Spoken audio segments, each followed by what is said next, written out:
Olá pessoal, é um prazer estar aqui com vocês nesse congresso. O Pacífico ele me convidou para participar, para falar um pouquinho com vocês, e eu escolhi um tema bastante atual, que a gente vai falar um pouquinho sobre ambiente de trabalho, acidentes e com um pouco de ênfase em adoecimento ocupacional.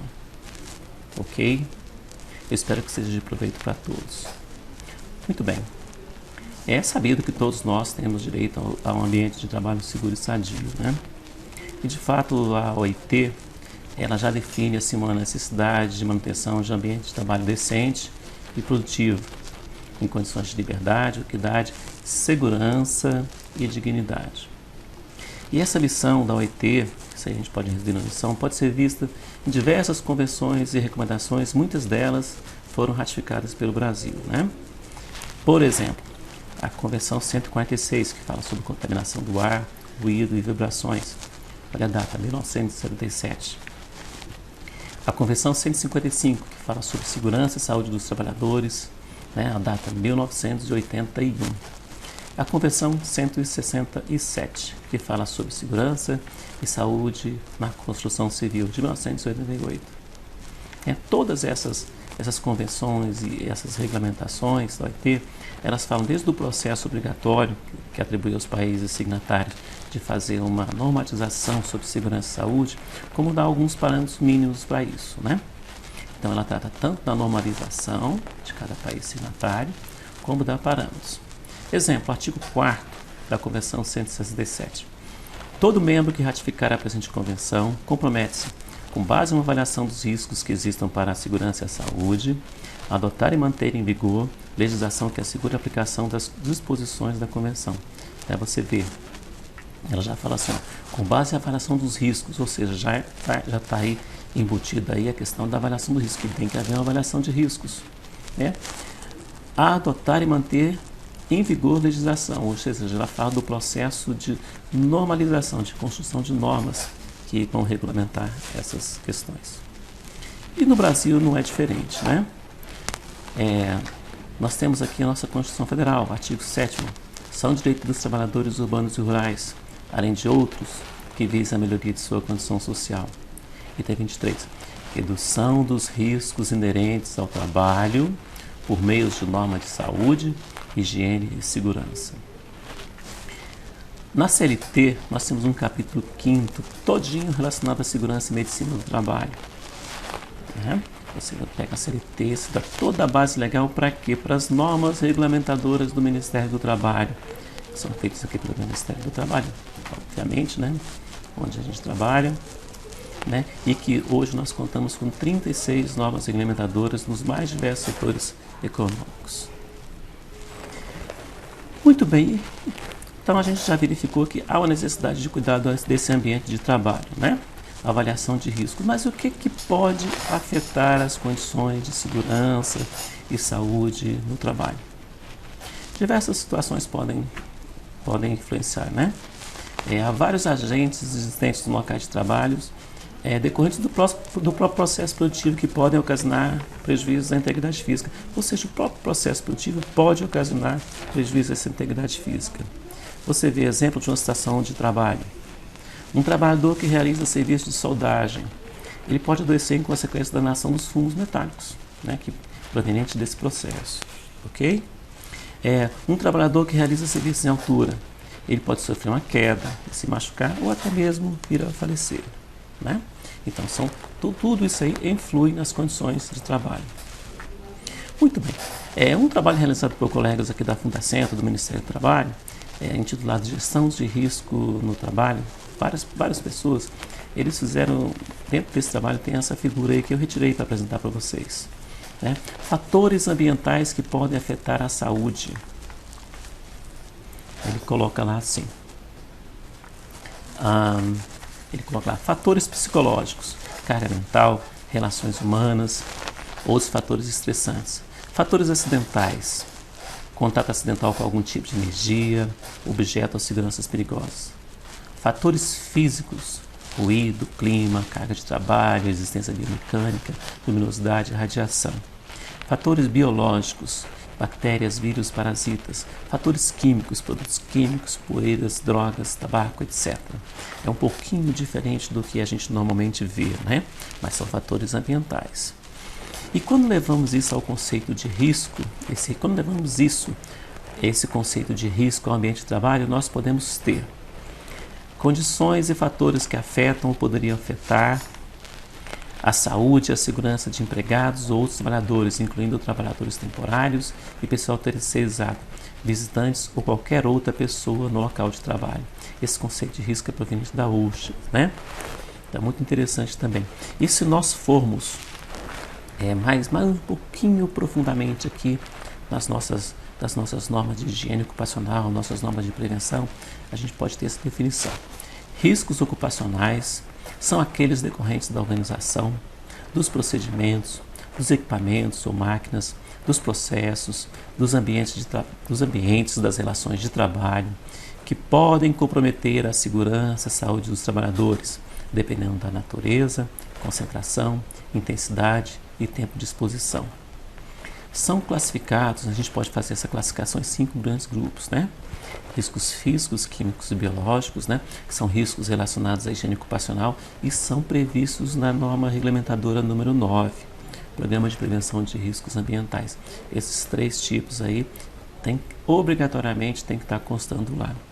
E a gente pode também acrescentar outros riscos existentes, né? Riscos de acidentes de trabalho e riscos de natureza ergonômica.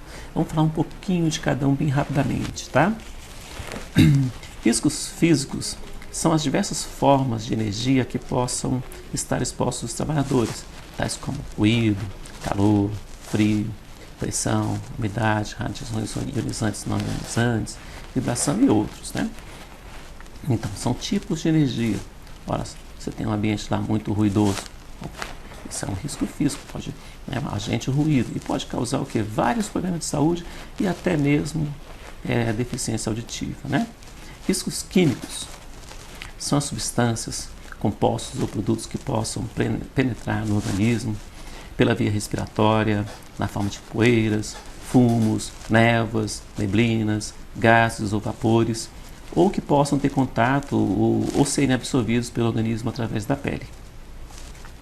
Completando os últimos 3 riscos de higiene ocupacional, né, nós temos o que? Os riscos biológicos são as bactérias, fungos, bacilos, parasitas, protozoários, vírus, entre outros, né? E além disso, a gente tem aqueles outros 2 que a gente já conversou, os riscos de natureza ergonômica, né? A gente fala assim, risco ergonômico é um pouquinho complicado, vamos colocar riscos de natureza ergonômica, que são decorrentes da adoção de procedimentos contrários às técnicas de ergonomia, e essas técnicas propõem a adaptação do ambiente de trabalho ao homem, e também aí, nesses riscos de natureza ergonômica também estão ligados também os fatores externos e internos, né? E, por fim, os riscos de acidente de trabalho, que isso já é bastante comum, né? São aqueles decorrentes das condições físicas, né?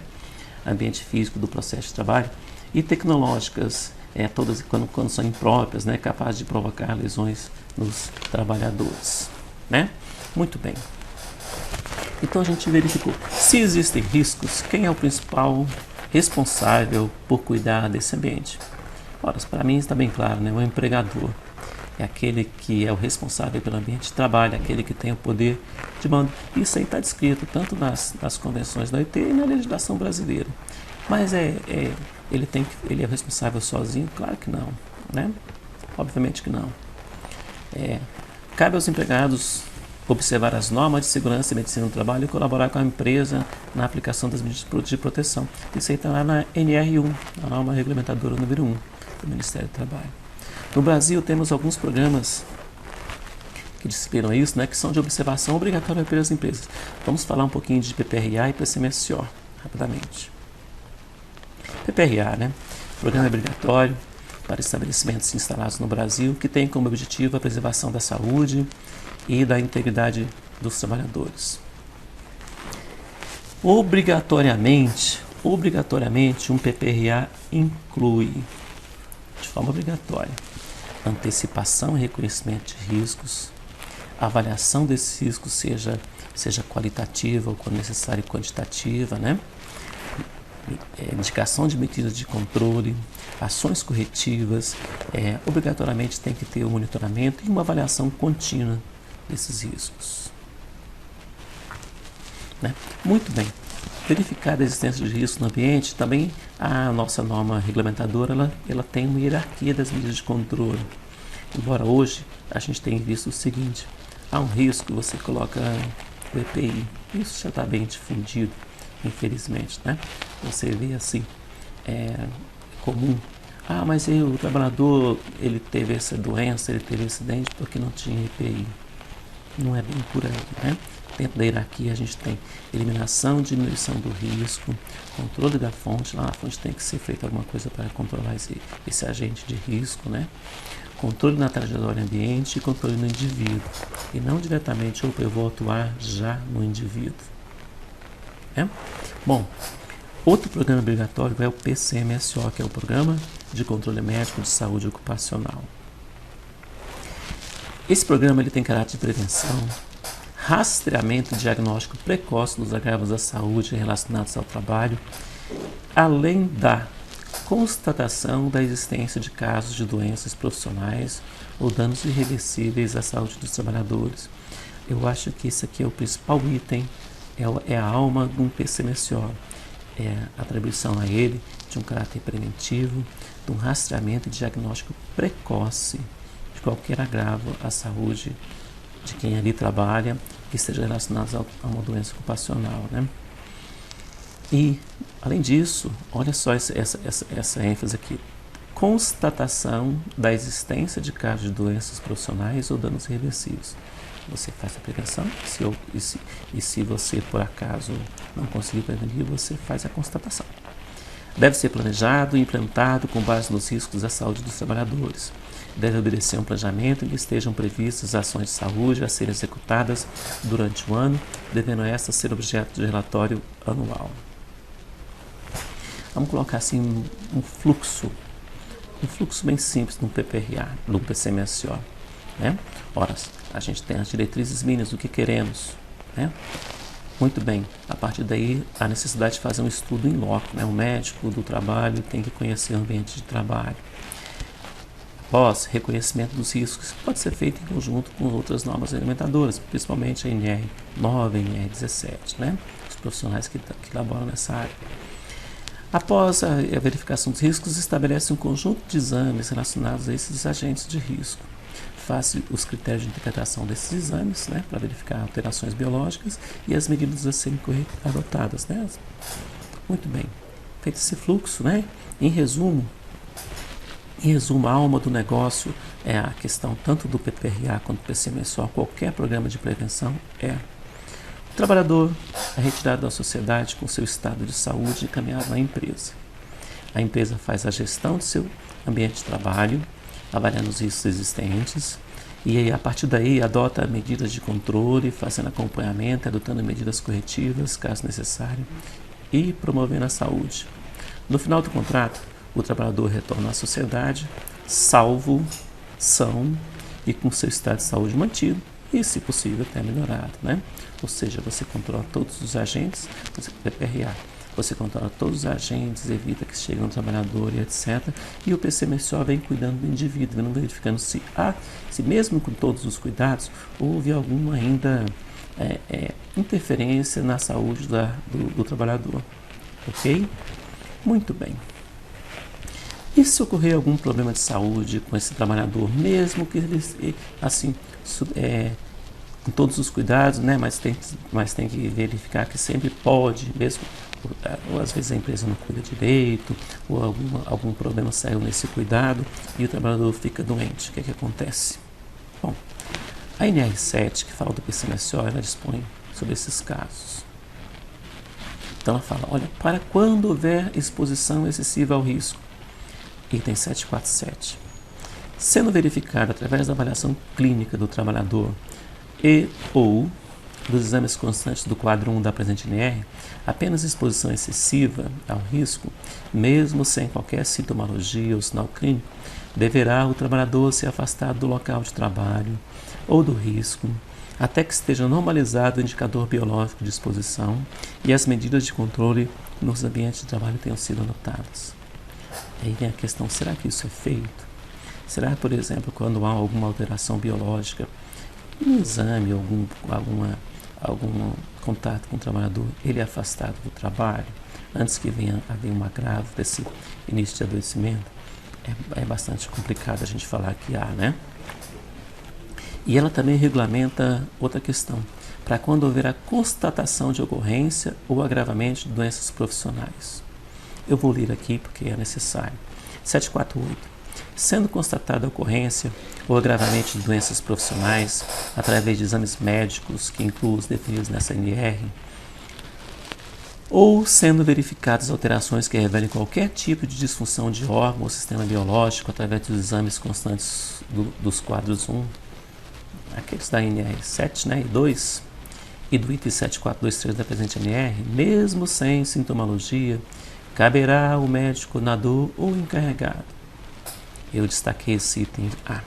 Solicitar à empresa a emissão de comunicação de acidente de trabalho, CAT. Indicar, quando necessário, o afastamento do trabalhador da exposição ao risco ou do trabalho. Encaminhar o trabalhador à Previdência Social para estabelecimento de nexo causal, avaliação de incapacidade e definição da conduta previdenciária em relação ao trabalho. Orientar o empregador quanto à necessidade de adoção de medidas de controle no ambiente de trabalho. E fica a questão, será que tudo isso é feito mesmo? Eu tenho constantemente visto nos PCMSOs, nos seus relatórios anuais, um percentual de exames anormais, né? Aí a gente verifica, poxa, tem 10%, 15%, tem, né, de exames anormais num determinado setor, e aí eu penso, será que foi feito isso mesmo? Será que foi feito? Será que houve a conversa com todo o SESM da empresa, ou com o encarregado, ou com o responsável, quem quer que seja, para verificar o que está ocasionando esse adoecimento acima do normal, né? O que está ocasionando isso? Por que as pessoas estão ficando doentes? Vamos afastar esse trabalhador daí? Será que é feito? E eu vou focar aqui, tirando essas questões, nessa questão do comunicação do acidente de trabalho. Vou mostrar alguns dados para vocês. Ok? Vamos lá. Dados da OIT. A OIT estima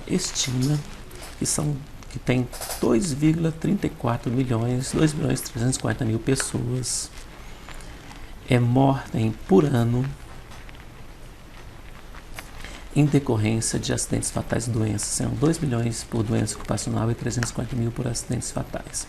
Esse é um dado que foi retirado do Programa Nacional de Redução de Acidentes de Trabalho do Ministério do Trabalho aqui.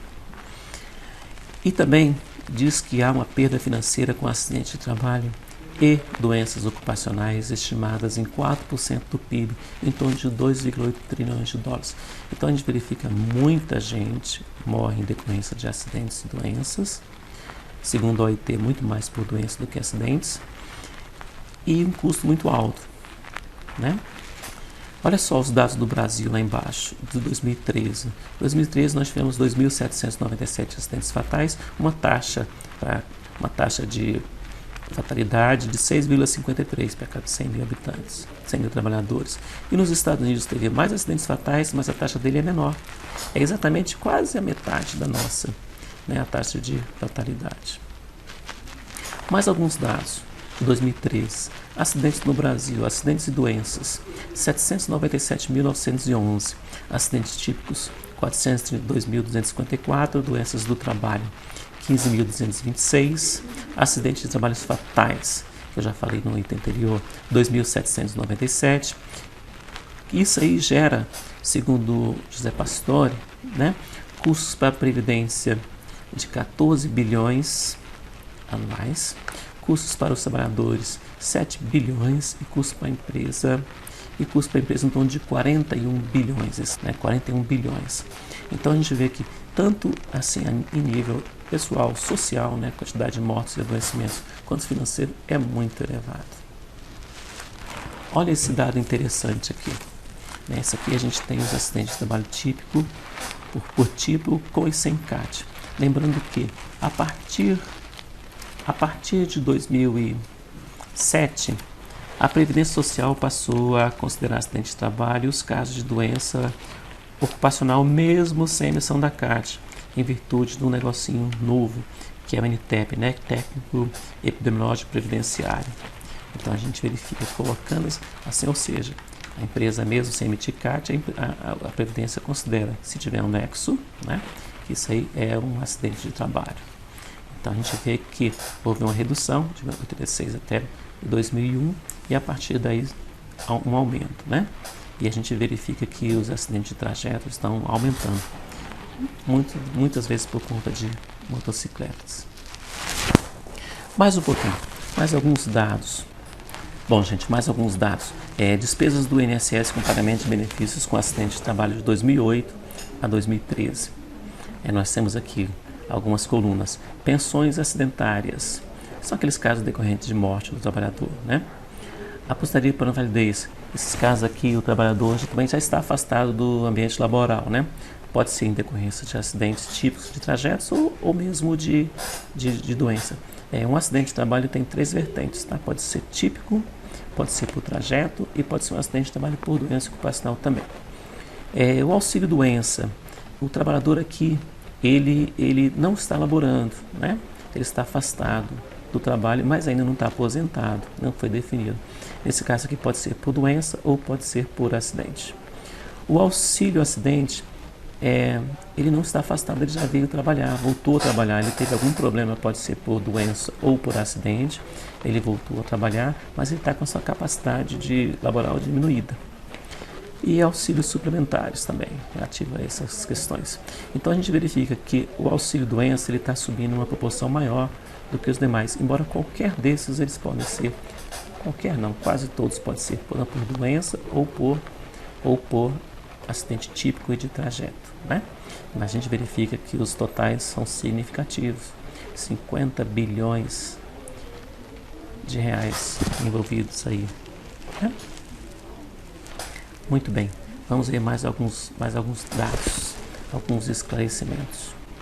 A nossa legislação, ela tem um negocinho chamado GIL-RAT, que é grau de incidência da incapacidade laborativa, rateio de acidente de trabalho.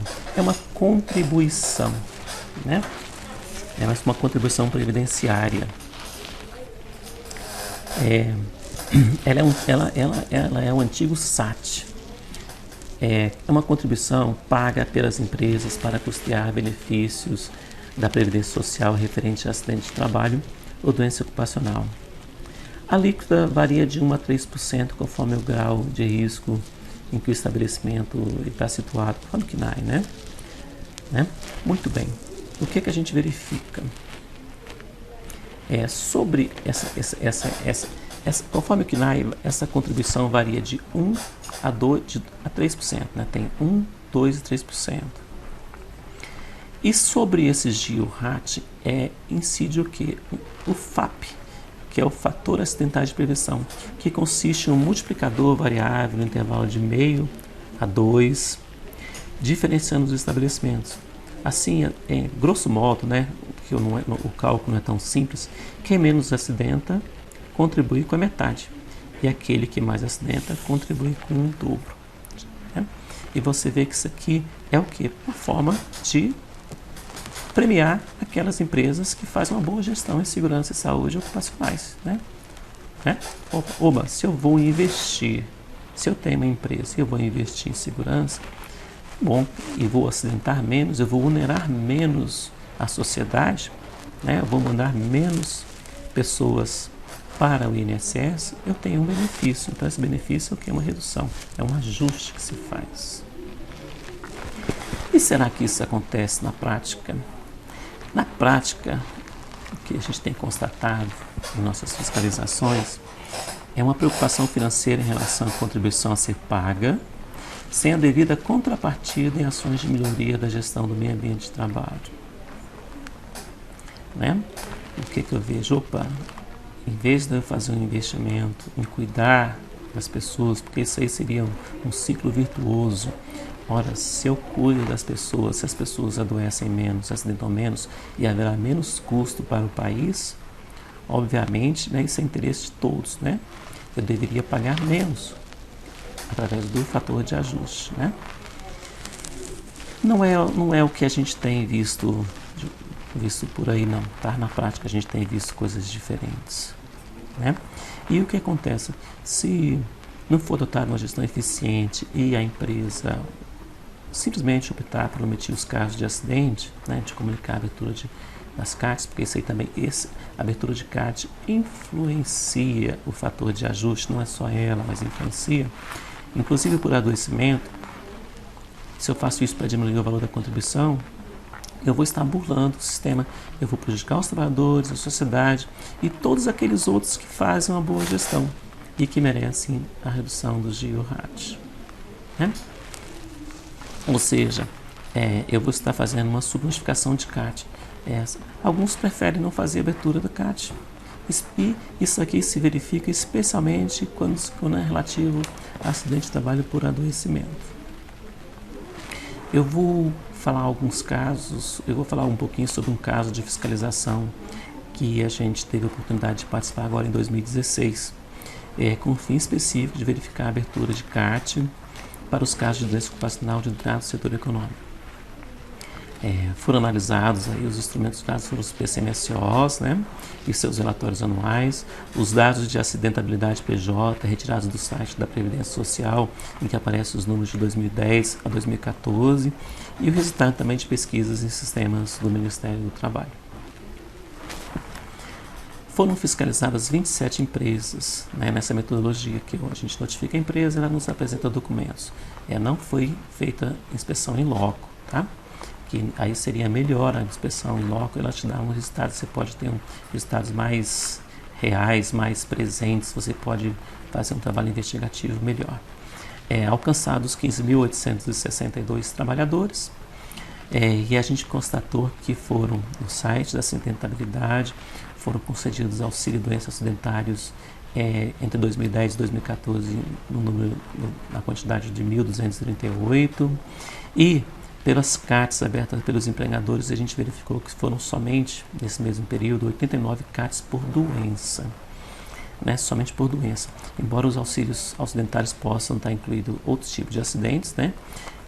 Aqui foi somente por doença. E mais um dado assim, os dados não são muito confiáveis, né? Porque muitas vezes há uma subnotificação muito grande que nem aparece nessas CATs, né? Nem aparece nessas CATs, e também muitos erros nas emissões dessas CATs. Bom, um pouquinho mais nesse mesmo grupo de empresas, a gente verificou nos relatórios anuais que 971 casos de perda auditiva, e aqui não houve nenhuma abertura de CAT dessas empresas, nós não encontramos nenhuma abertura de CAT. E aqui eu me recordo bem que assim, que tinha casos que o próprio médico falava, olha, PAIR, perda auditiva induzida por ruído, perda auditiva mesmo, e colocava quantidades de pessoas que perderam a audição. Talvez por não ter incapacidade laborativa, as pessoas não dão importância à questão da perda auditiva, quando deveria ser o contrário, né? Mesmo sem perder a capacidade laboral, naquele caso, ele perde capacidade, uma alteração biológica. E isso aí resultou em 81 autos de infração lavrados. Ainda dessa fiscalização, né, a gente constatou vários casos de doenças ocupacionais e os empregadores se recusaram a admitir a doença. E só lembrando que a CLT fala no artigo 159 que haverá abertura de CAT em caso de suspeita de doença ocupacional. Eu me recordo um caso aqui que eu conversei com um empregador, no caso de... Eu pedi, na verdade, que ele falasse por que não abriu. Ele me mandou um laudo de 13 páginas e, no fim, ele falou assim, olha, a pessoa tinha entrado sã na empresa, feito o exame admissional e depois constatou uma doença que estava bem relacionada à atividade que exerce. Ele fez um laudo de 13 páginas dizendo falando de um monte de coisa, etc, etc, etc, e finalizou dizendo assim que não há como comprovar com 100% de certeza que o trabalhador tenha adquirido a doença no estabelecimento. E é uma doença assim, bem típica, bem da atividade mesmo, no caso é brucelose, né? E eu achei muito, muito interessante, aí eu até respondi, pois é, mas também não há como dizer também que não foi, né? E ela está bem relacionada, né?